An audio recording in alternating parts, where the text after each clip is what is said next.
ఏపీలో అలయన్స్ పాలన బాగుందా బాలేదా? దరిద్రంగా ఉంది. ఏం నచ్చలేదు? ఏం నడుస్తుంది? డైలీ ఒక అత్యాచారాలు, మానభంగాలు, మటర్లు అంతే. ఎక్కడ జరిగినాయి?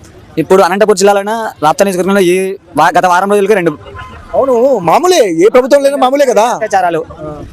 అంతే, ప్రతి ఒక్క చోట 30,000 మంది అమ్మాయిలు మిస్సింగ్ అన్నాడు. ఇప్పుడు తీసుకురాచుగా ఇదే డిప్యూటీ సీఎం గా ఉన్నాడు. ఏం చేస్తున్నాడు? తన గవర్నమెంట్ డిప్యూటీ సీఎం కదా, ఏం చేస్తున్నాడు? పోలీస్ వ్యవస్థ నిద్రపోతుందా? Deputy CM నిద్రపోతున్నాడా?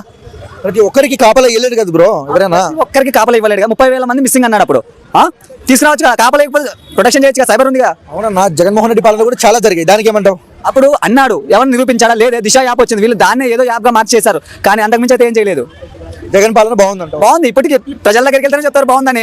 ఎవరు చెప్పారన్నా? మీరు కలగంటున్నారేమో. మీరు కాదు, మీరు కలగండి, మీరు అంటున్నారు. మీరు అదే పార్టీ ఉండొచ్చు, కుటుంబ పాలకు మీకు సపోర్ట్ చేస్తుండొచ్చు.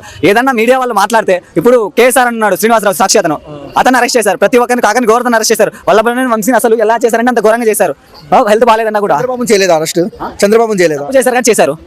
ఇప్పుడు మీడియా వాళ్ళు శిక్ష పడాలి కదా, ఎందుకు పడలేదు? దాని గురించి ఇప్పుడు మీరు ఉన్నారు న్యూస్ రీడర్ గా, న్యూస్ రిపోర్టర్ గా మాట్లాడుతున్నారు, మిమ్మల్ని అరెస్ట్ చేస్తున్నారు. వైసీపీ వాళ్ళని అయితే అరెస్ట్ చేస్తారు. టీడీపీ వాళ్ళు ఎంతగా మాట్లాడుతూ బూతు పురాణాలు వేసుకుంటున్నాడు. వాడు సీమరాజా గారు ఉన్నాడు, కిర్రా కార్పి గారు ఉన్నాడు. వానాయలు మాట్లాడుతూ వాళ్ళు చేసినాడు కదా, కిరణ్ చేసినాడు కదా అరెస్ట్. సీమరాజా గారిని చేస్తున్నాడా? సీమరాజా గారిని చేస్తున్నాడా? విమర్శలు తప్పు కాదు కదా, విమర్శలు తప్పు కాదు, విమర్శలు కాదు. ఎంతమందిని ఆడవాళ్ళని మాట్లాడుతున్నాడు సీమరాజా. కిర్రా కార్పి రోజా కలిగింది బయటకు వచ్చాడు. వాడు జబర్దస్త్ రావడానికి ముందు మేడం నాకు ఓపెన్ చేయండి మేడం